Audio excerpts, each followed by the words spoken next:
Are you delegating, or are you like a whole lot of content creators where you're doing too much for too long with too little? I know, I've been there myself, and it leads to burnout. So the question is, why are you not delegating? I'll tell you why.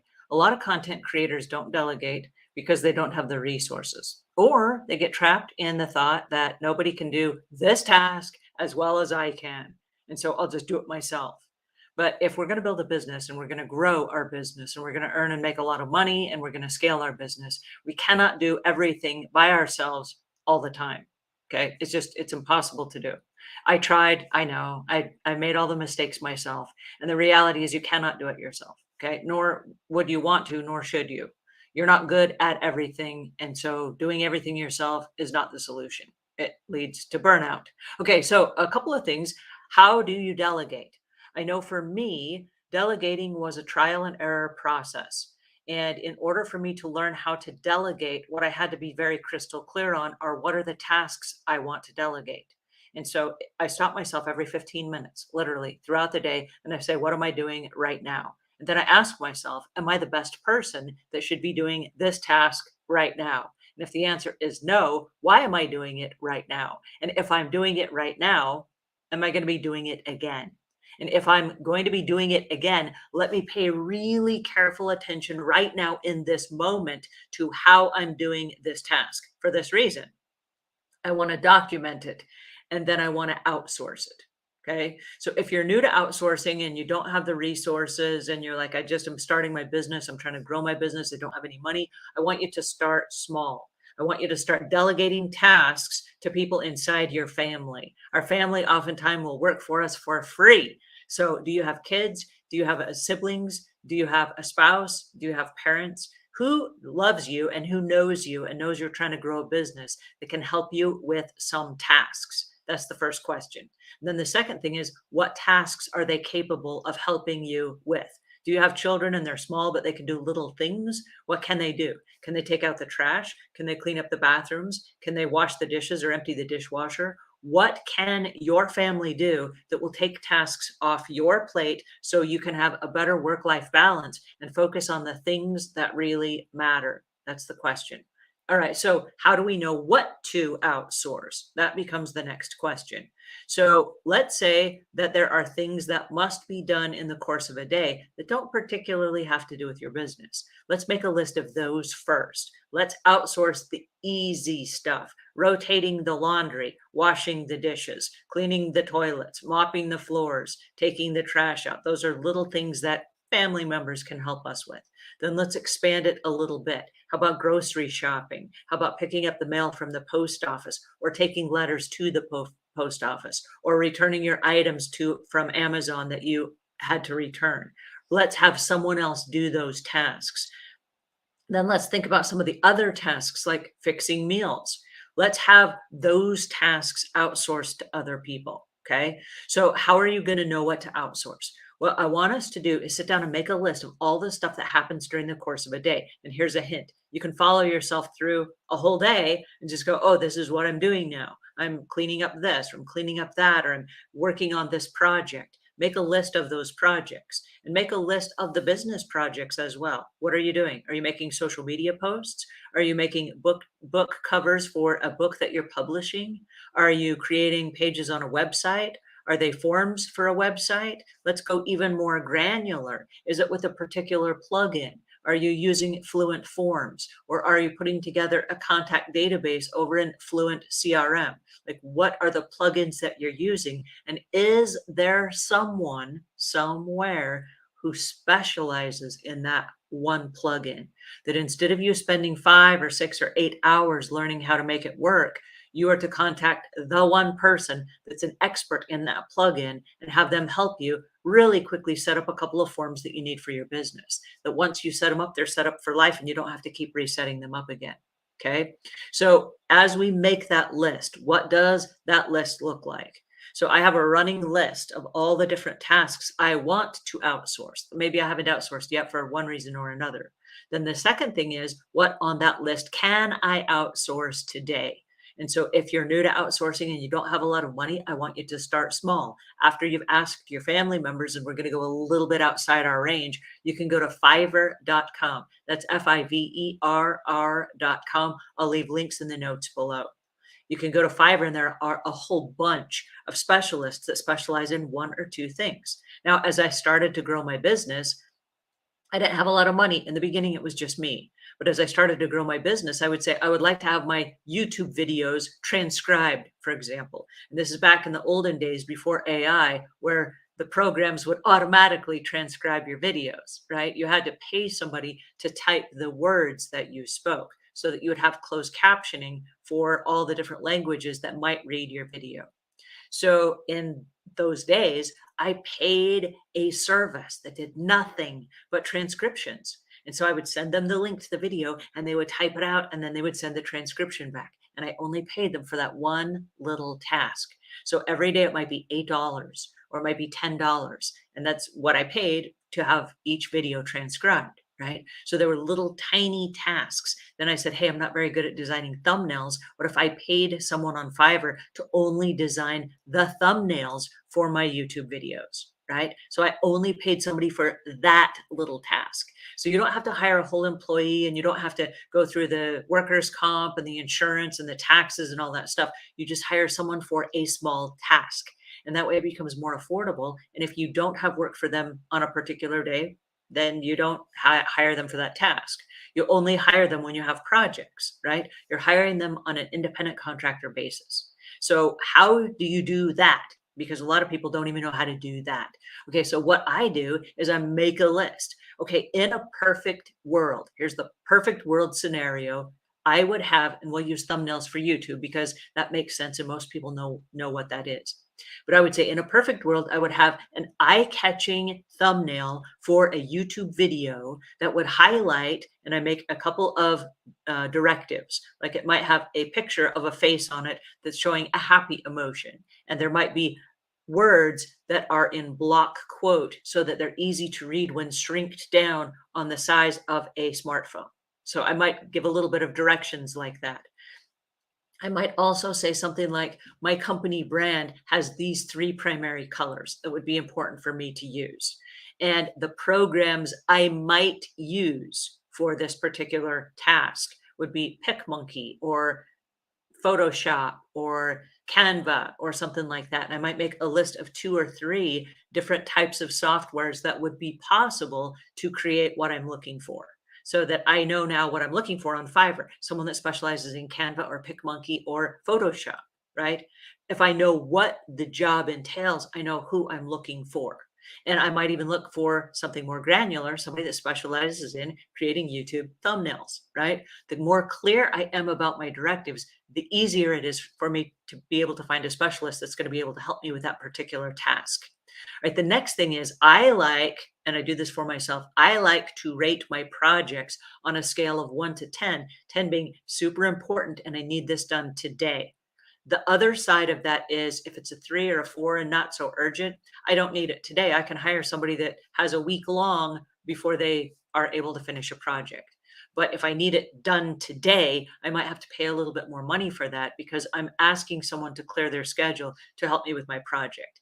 And if that's true, and I need a thumbnail every single day for 7 days of projects, what I have to do is I have to start booking that person in advance, which means I have to be more organized so I know what shows are coming up on the horizon so that when those shows arrive, I have the thumbnails all ready so that I can promote the show. Right. So we have to get in the habit of booking ourselves in advance so that we can fulfill our projects on our deadlines and our timelines. All right, the next thing is how much is this project worth to me? So if I can sit down and I can create a thumbnail in about 10 minutes, then what I know is I'm looking for somebody that can create a nice thumbnail in about 10 minutes. That's going to be an expert thumbnail maker who makes thumbnails in bulk and they use the same software and they're doing drag and drop and they're making quick replacements. Okay. So what I'm looking for is somebody that already knows how to do that job. And then I say, here's what this is worth to me. And so in the back of my mind, I know what I'm willing to pay. Now, I don't have to specify that price but what I'm looking for is someone in that price range for me because it will fit my budget. And so if it's somebody that's way overpriced, that's not who I'm going to go looking to find and ask them if they're going to help me because I already know that's not going to fit my budget. But I have to be clear about what my budget is. And then my next question is, how will I know when the project is finished? How I will know is that I will open up a Google Drive or a Dropbox, and inside there will be finished thumbnails that are already sized and compressed and ready for YouTube. And I can take those and upload those to YouTube. That's how I will know the job is complete. Okay. Then what I like to do, and this is not always possible because every independent contractor works differently, I like to create a Google Keep file. And the Google Keep file, if you're not familiar with Google Keep, oh, you're gonna love it. It's one of the best delegation tools ever because it's free. It's part of the Google suite of tools. If you have Google or Chrome on your computer, you have access to Google Keep. And I've got links in the notes below to a Google Keep tutorial, a whole bunch of really cool things you can do with Google Keep. But basically, it's a glorified checklist. And on the glorified checklist, you can add photos. So I can say, here's a list of all of the tasks for this thumbnail project. These are the things that have to be on here. These are the things that are nice to have on there. And I can have a picture, like you can add pictures in there. I can add a picture in of here's a sample or an example of what the thumbnail looks like. I can also add hyperlinks to that Keep file. So if I want to add hyperlinks to, I need thumbnails for these 8 shows. I can add the 8 shows right there so that the designer can click on the show and watch the show and go, oh, I need to make a thumbnail that pays that off, right?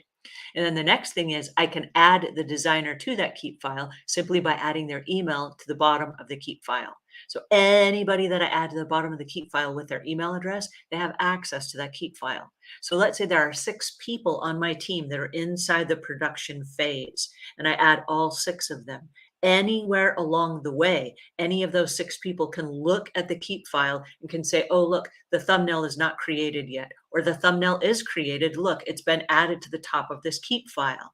And so everybody on the list has access to that, which prevents a whole bunch of texting back and forth saying, hey, did you finish the job? Are you halfway through the job? Are you almost done? I'm getting ready to go to publication. Like, are you almost done? No, it's a checklist and everybody has access to it.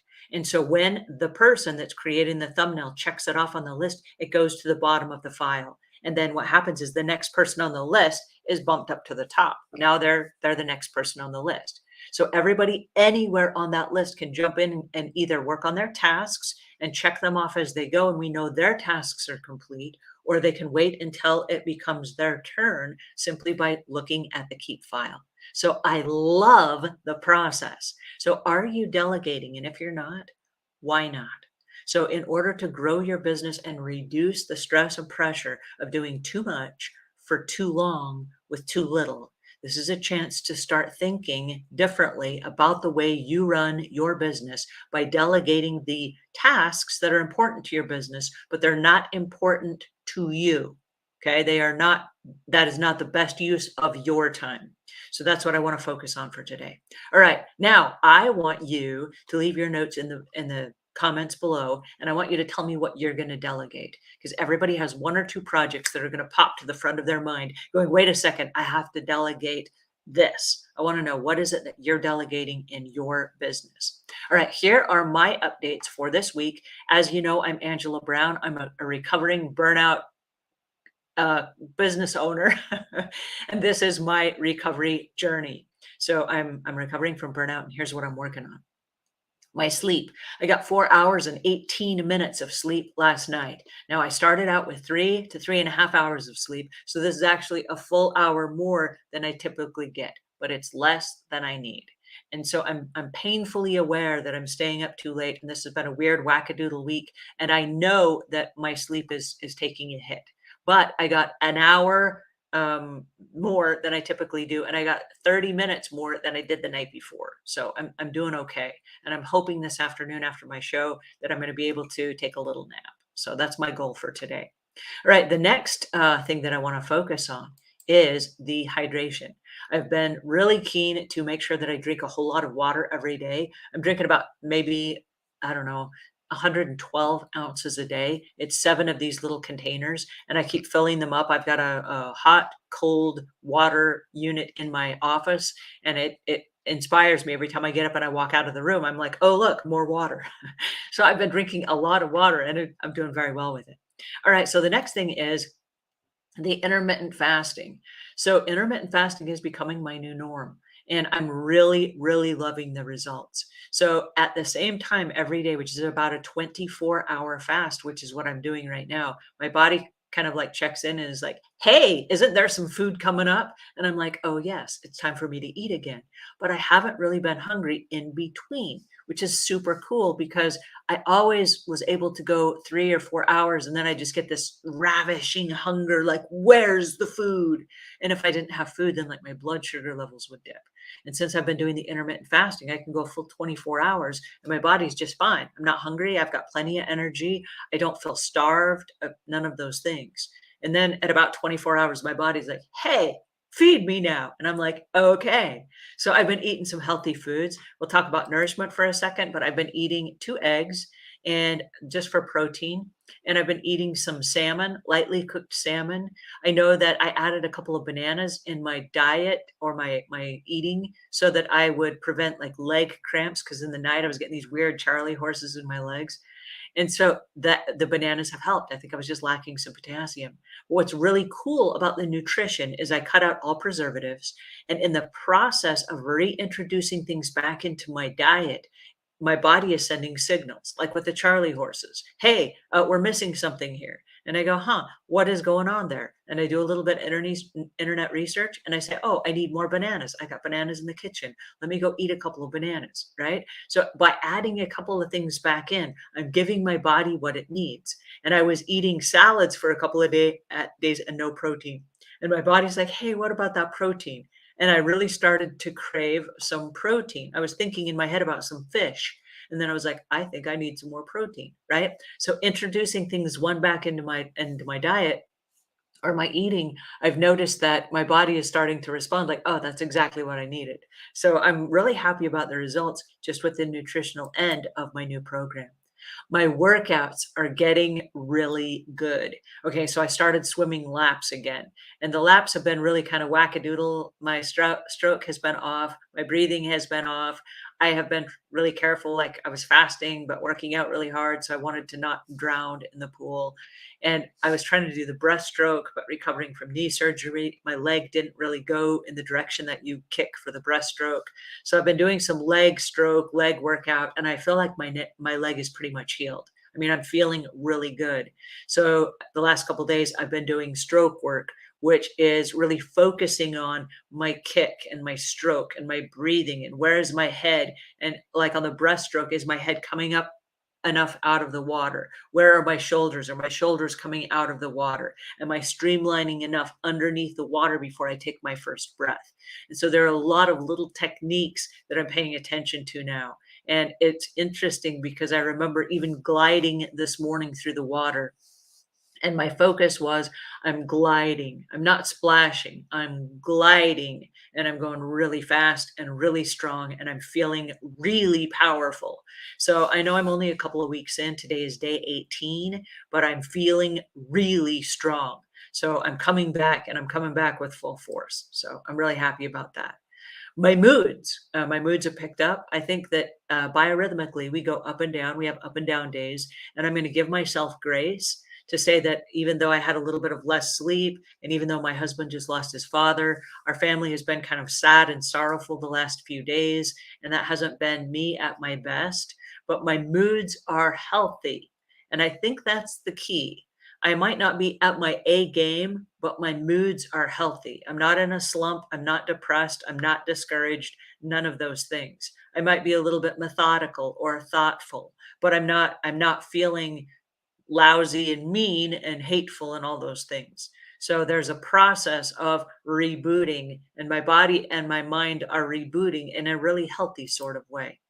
All right, my content creator progress. I'm doing a whole bunch of weird, crazy stuff in my business right now. I'm working on things like the about pages and landing pages, and I'm working on forms, and I'm really developing a lot of things. Whereas in the past, we were using some clunky software that was really bloated, and we had lots of different pieces of software that didn't speak really well to each other. And we had stuff on our website that was designed by a content creator guy that helped us with SEO that added a whole bunch of, they call it keyword stuffing, where he just stuffed keywords in there and tried to make a go of it. And we literally blew out all of our websites. We just blew them all away. We said, okay, this is crap. It's the old way of doing things. Let's introduce new software. Let's renovate. Let's redesign. And some of our websites, I kid you not, had like 10,000 pages. So we're going back and we're redoing everything. And in the process of redoing everything, our Moz rating, which is on a scale of 1 to 100, and 100 being the mega websites that are like your Amazons and your Facebook and your Walmart and those major sites, Google, on a scale of 1 to 100, our little business is like a 56 on a scale of 1 to 100. So we are super excited about the renovations that the business has made. And I'm going to contribute those to paying attention and making minor tweaks. Okay. That's what we're doing right now is we're paying attention and making minor tweaks. The challenges are I'm not a tech person. And so when I go to hire somebody to do some of these renovations, I don't even know what I'm asking for. I don't know what the right terms are. And so I have to jump onto Chat GPT and ask some serious questions like, hey, do you know about website design? And do you know about this? And do you know about that? And it's like, yes, you must mean this, this, this, this, and this. And I'm like, no, but I like that term. Tell me more about that term. Oh, that's exactly what I'm looking for. If I were going to hire somebody, what are the questions I would ask? How would I know when the project is done? And it's coming back with some fantastic answers. And I'm taking that and I'm putting together the little packets that I talked about, where I say on a scale of 1 to 10, this is how important this is to me. And then here's what I'm willing to pay for. And here's how I know when the job will be done. And here's the keep file that goes along with that. Right. And then I'm outsourcing those tasks. So if you are doing too much, too long with too little, it's because we have not been delegating properly. Okay. So today is the day we turn the corner and we start thinking about our business in different terms, because being in burnout is us trying to do too much. And I don't want that to be us. And I have the exact same challenges as everybody else. All right. If you have not followed me, follow me over at lifelongproductions.com/burnout. That's where I'm documenting this journey and where you'll find the other 18 episodes of this series. Lifelong Productions is sponsoring this show. They're paying for me to be here. This is a company that helps content creators finish the projects you start. So if you have a website and if it's a crappy website and it's time to throw it out and start over again, do you need help? And do you need help with what? Do you know what it is you're trying to do and how to accomplish that? And do you know how to monetize it so that your website makes you money? And if you don't, come on over to Lifelong Productions. We're here to help content creators take their business to the next level so they can still keep creating content day in and day out, year after year. Why? Because you matter and you have a mission to share or a purpose to share. And number two, you are enough. I'll see you tomorrow.